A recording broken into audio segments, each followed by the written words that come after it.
função do desempenho insatisfatório do sistema de capitanias hereditárias, Dr. João III, rei de Portugal, resolveu criar o governo geral no Brasil no ano de 1549. Era uma forma de centralizar o poder na colônia e acabar com a desorganização administrativa. Os três governadores gerais do Brasil que mais se destacaram foram Tomé de Souza, Duarte da Costa e Mendes Sá. Como resultado da implantação desse sistema político-administrativo no Brasil, podemos citar catequização de indígenas, desenvolvimento agrícola e incentivo à vida de mão de obra escrava africana para as fazendas brasileiras. Esse sistema durou até o ano de 1640, quando foi substituído pelo vice-reinado. Câmaras municipais no período colonial. As câmaras municipais representavam o poder local das vilas no período colonial da história do Brasil.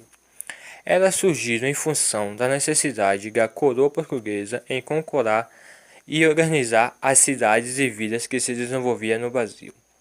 Era uma das peças fundamentais da administração colonial, pois a coroa portuguesa encontrava dificuldades para administrar diretamente os municípios e vilas que se desenvolviam. As câmaras e os vereadores. Instalada nas sedes das vilas, era composta por 3 ou 4 vereadores, conhecidas popularmente como homens bons. Estes vereadores eram pessoas ricas e influentes, geralmente grandes proprietários de terra, da vila, ou seja, integrantes da elite colonial.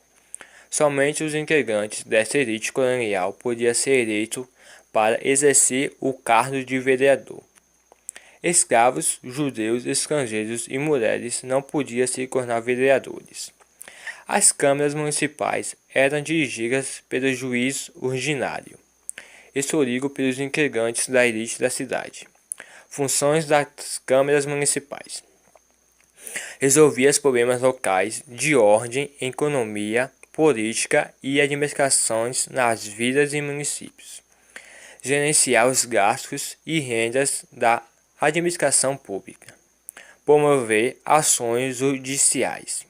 Construir obras públicas necessárias ao desenvolvimento municipal, como, por exemplo, pontes, ruas, prédios públicos, etc. Criar regras para o funcionamento do comércio local. Zelar pela conservação dos bens públicos e pela limpeza urbana. Conflito com a Guerra Portuguesa. As câmaras municipais tinham que ser as determinações da coroa portuguesa, representada no Brasil pelo governador-geral. Porém, muitas vezes os vereadores criavam leis ou administravam o município em desacato com os interesses de Portugal. Em alguns casos, a coroa portuguesa precisou intervir de forma rígida e repreensiva nas câmaras municipais para manter seus integrantes nas vilas e municípios. O sistema de capitanias hereditárias, os donatários, o governo geral, origem da desigualdade na distribuição da terra no Brasil, a administração do Brasil colônia, divisão territorial, mapa, história do Brasil, colônia e administração. Logo após o descobrimento do Brasil, em 1500, a coroa portuguesa começou a temer invasões estrangeiras no território brasileiro, e esse temor em real, pois corsários e piratas ingleses, franceses e holandeses viviam saqueando as riquezas da terra recém-descoberta. Era necessário colonizar o Brasil e administrar de forma eficiente. Entre os anos de 1504 e 1536, o rei de Portugal, Dom João III, resolveu dividir a terra brasileira em faixas que partiam do litoral até a linha imaginária do Tratado de Tordesilhas. Esses nomes faixas de terra, conhecidos como capitanias hereditárias, foram doadas para nobres e pessoas de confiança do rei. Estes que recebiam as terras chamadas de donatários tinham a função de administrar, colonizar, proteger e desenvolver a região.